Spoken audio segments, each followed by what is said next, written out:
상당한 뭐 또 효과는 한 있을 분이 이제 거예요. 삼고 처리를 하겠다는 네. 분이 윤석열 전 그렇죠. 검찰총장입니다. 오세훈 후보가 어떻게 상고 처리를 할지는 모르겠습니다만은 윤석열 총장이 어떤 형식으로 좀 참여를 할까요? 그냥 가만히 앉아 있다가 네. 이기면은 숟가락 들고 달라들 수는 없잖아요. 그렇죠. 그 4.13 총선, 2016년 총선 때 손학규 대표가 예.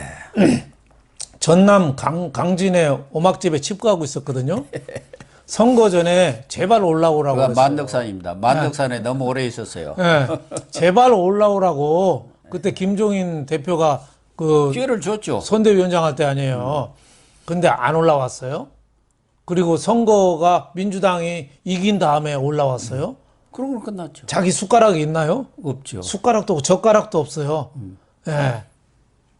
그 어떻게 보면 접시에 넓은 데다가 포크도 그 가지 하나 있는 포크 하나 딱 있어 이쑤시개. 그럼 뭐 아무것도 못 먹은 거죠.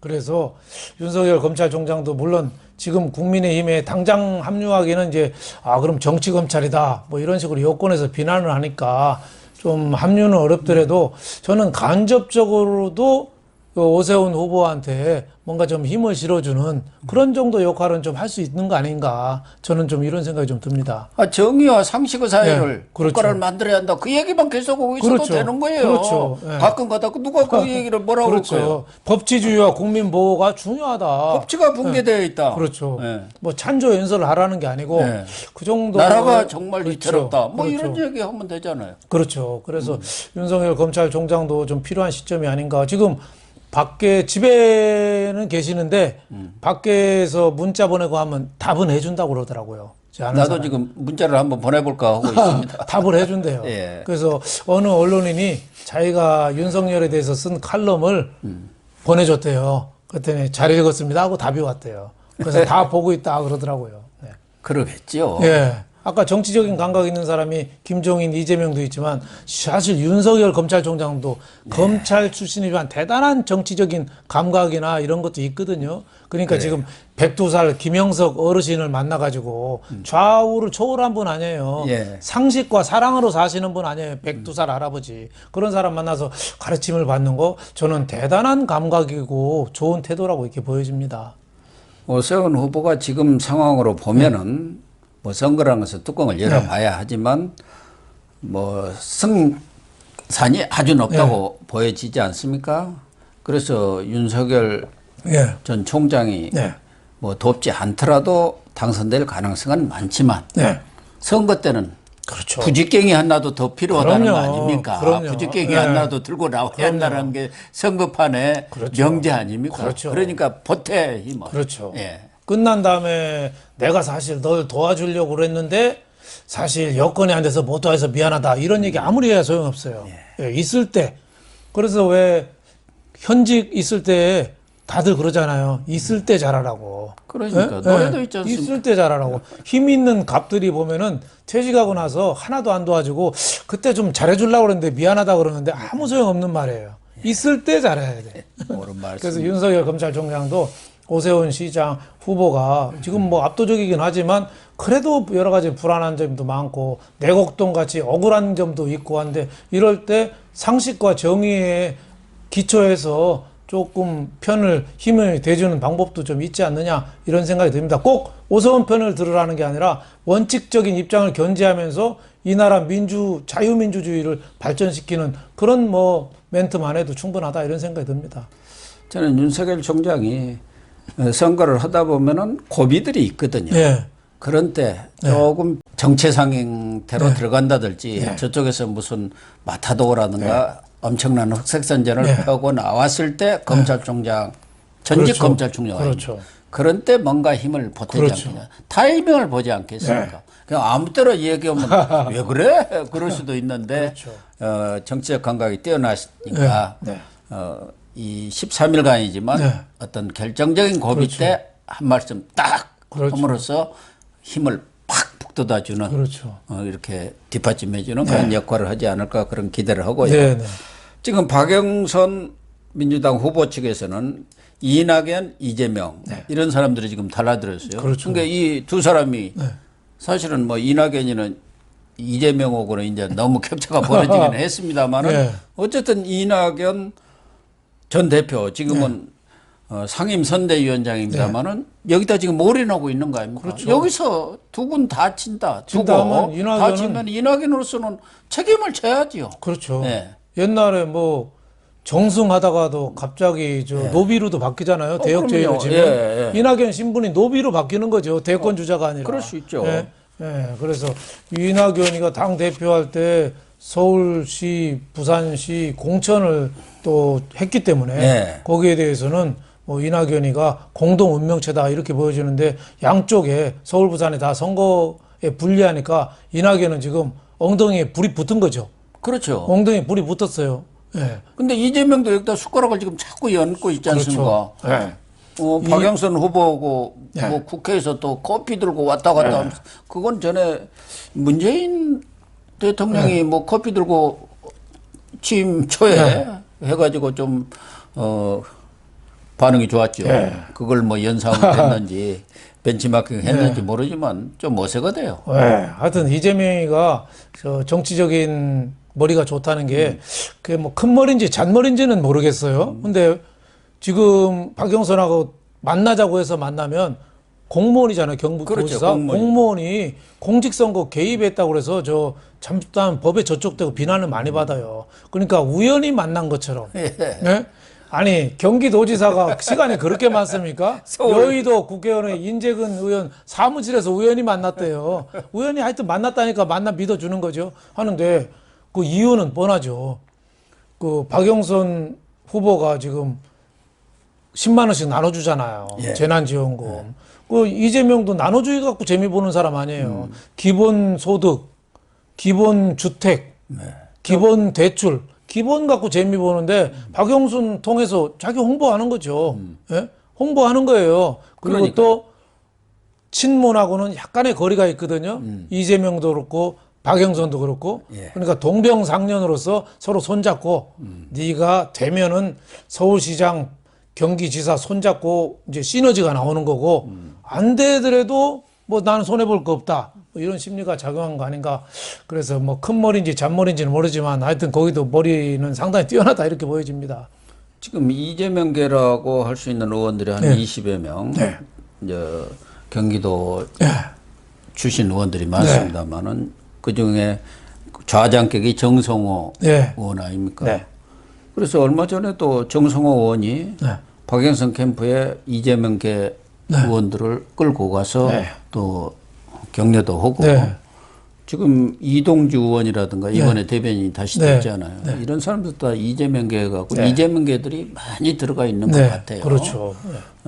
그래서 실질적으로는 이낙연은 지금 상임 선대위원장이니까 마이크 잡고 돌아다니는 거고 실질적으로 가서 도와주는 사람들 이건 이재명계가 많다고 그래요. 그래서 이재명은 뭐 저도 이낙연 책임이고 그렇죠. 이기면 내가 도와서 그렇죠. 이렇게 됐다. 꽃놀이패죠. 꽃놀이패 아닙니까? 그렇죠. 참 지금 뭐 머리가 좋기는 좋아요. 좋아요. 그러니까 지금 경남도의사 김경수가 곧 대법원 재판이 있는데 이게 유죄가 나올 가능성이 많대요. 유죄. 그래서 대권 후보가 될 수 없답니다. 지금 민주당 쪽 분위기가.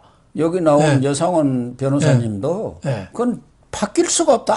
아무리 민변아니라 구조적으로 뭐 인권법이라 뭐 하더라도 그 출신 대법관이라고 그렇죠. 하더라도 이건 너무 명백하기 때문에 바뀌어질 수가 없다고. 그래서 친문 청와대에서 이재명에 대해서 좀 불안하니까 임종석도 지금 뛰어나오려고 하고 뭐 몇 명 있잖아요. 유시민 같은 사람이 있는데 근데 이런 거를 보궐선거 과정에서 이재명이가 싹 쓸어버리고 기정사실을 하는 거죠. 내가 제일 주자야.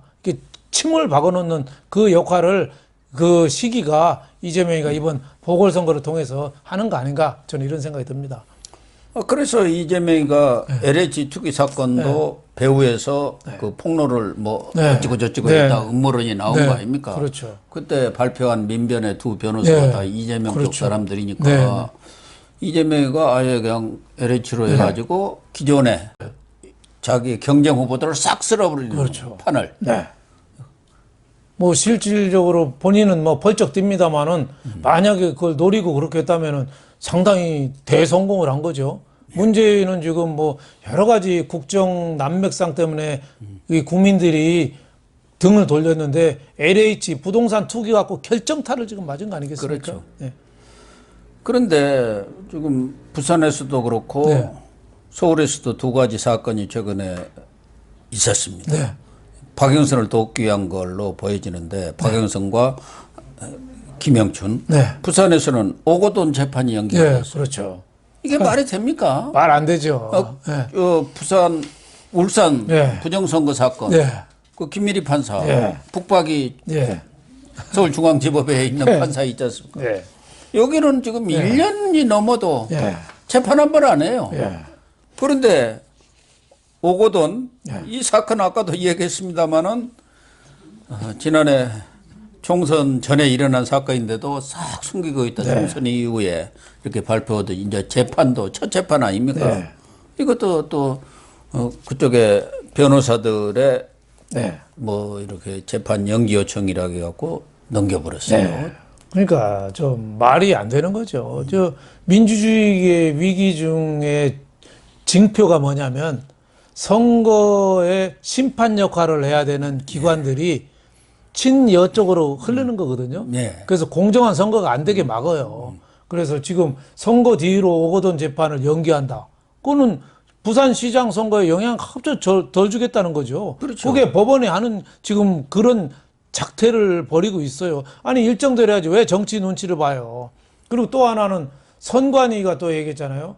성평등 캠페인 여성단체들이 하는 거 그것도 못하게 막잖아요. 근데 그 800억 넘는 보궐선거 들면서 우리 보궐선거 왜 하죠? 이런 질문도 하나 못해요.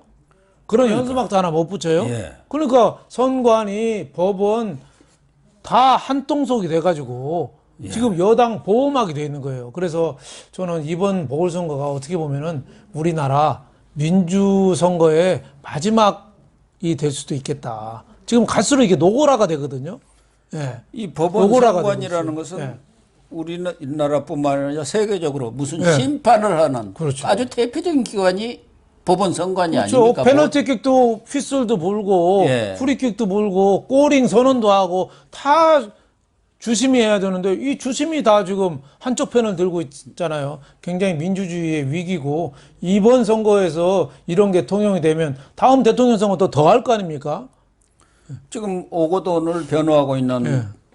법무법인이 부산이라고. 예. 이게 원래 문재인 대통령이 네. 노무현 전 대통령하고 만드는 그렇죠. 그 법인 아닙니까? 네. 그 법인의 대표인 정재성 변호사가 네. 하고 있고 이 정재성 변호사가 또 김영춘 네. 그 선대위원장이라고 그러네. 공동 선대위원장. 그러니까 노무현 조카거든요. 양심도 없어요. 네. 양심도 없어. 오거돈 변호인 하면서 선거 선대위원장. 그러니까 피해 여성 입장에서는 뭐겠어요.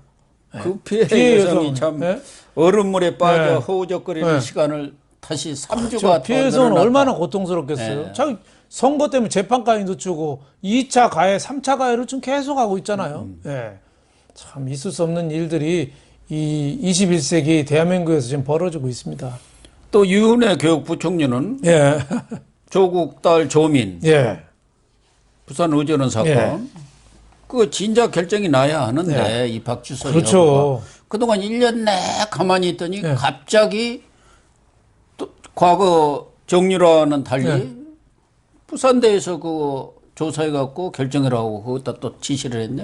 혹시 또 이 문제가 공정성 문제로 제기될까 봐서 그렇죠. 미리 선수를 친 보궐선거 놔두고 여론이 안 좋잖아요. 과거에 최순실 딸 정유라는 법원 판결 나오지 7개월 전에 뭐 이대에서 제적시키고 다 해서 아마 학력도 중졸로 만들어 놨을 거예요. 그렇죠. 네. 네. 말을 실질적으로 탔는데 금메달도 네, 따고요. 금메달 타고 거긴 위조하고 조작도 안 했어요. 예. 예? 이거 메달 차고 간 것뿐이 없어요. 메달 차고 간 거 나쁜 것도 아니야. 근데 여기는 조국 딸 조면은 가짜 메달 탄 거잖아요. 예. 그것도 메달도 어떻게 속여서 가짜 7개 서류로 가짜로 해서 만든 거 아니에요. 7개를 예. 달고 갔죠. 근데 지금 법원 판결 나온 지가 3개월이 됐는데도 부산대는 그 대법원 판결 나올 때까지 조치할 수 없다. 그 사이에 조민은 벌써 의사 면허 따고 지금 어디 가서 인턴하고 있잖아요. 서울에서 인턴 예. 오겠죠. 그걸 국민들이 어떻게 납득하겠어요? 그러니까 부산대학은 누구 눈치 보겠어요? 교육부 눈치 보는 거죠. 당연하죠. 교육부는 장관이 저 민주당 유은혜니까 거기 눈치 보는 거죠. 유은혜는 또 누구 눈치 보겠어요? 청와대 조국 눈치 보는 거죠. 그러니까 이게 돌고 돌아서 하는데 보궐선거 앞두고 이놈들 해도 너무한다. 이런 여론이 있으니까 유은혜가 어제 조사를 해야 된다. 아직도 안 하고 뭐 하냐. 이런 식으로 얘기한 거죠. 참 얼굴이 참 두껍다는 생각이 듭니다. 그런데 이 정부뿐만 아니라 여당 사람들 하는 걸 보면은 정말 우리 국민들의 수준을 너무 우습게 하는 것 같아요. 개돼지로 사실은 하는 거죠. 개돼지로. 예. 제가 볼 때는 우리 서울 시민, 우리 국민들의 수준이 지금 정권을 끌어가고 있는 그 운동권 세력보다도 학력 면에서나 모든 면에서 저는 더 높다고 보고 있거든요. 자기들 머리 꼭대기 위에 있는 사람들을 들려먹으려고 하고 있어요. 그렇죠. 막 눈 감고 아웅 하는 거예요. 흑색 선전 같은 것도 국민들을 너무 무시하는 거예요. 일단 막 벌리고 터뜨리고 하면은 우 들어가거든요. 그러니까 여도 실망이고 야도 실망이면 아예 투표하지 말아라. 너희들은 다 투표하지 말아라. 극렬 지지층만 와서 투표할게. 뭐 이런 전략이 아닌가 싶은데 이제 국민들의 민도가 그만큼 높아졌고 지금 현 정권의 실정에 대해서 국민들이 분노하기 때문에 저는 흑색 선전이 뭐 잘 먹히진 않을 거라고 이렇게 봅니다. 그렇습니다. 네, 시청자 여러분. 오늘부터 공식적인 선거운동이 시작이 됐습니다. 야권은 국민들, 서울 시민들의 기대대로 후보 단일화를 이뤘고 또 지금 현재 여론조사 결과를 보면은 이제 시작입니다만은 오세훈 후보가 민주당의 박영선 후보를 오차 범위를 훨씬 뛰어넘어서 20% 가까이 앞서 있습니다. 그러나 절대 안심할 수는 없습니다. 여러 차례 말씀드린 대로 선거는 뚜껑을 열어봐야 합니다. 13일간에 무슨 조화를 부릴지 모릅니다. 다 같이 눈을 부릅뜨고 경계심을 한치도 늦춰서는 아니 될 것으로 생각합니다. 시청해 주셔서 감사합니다.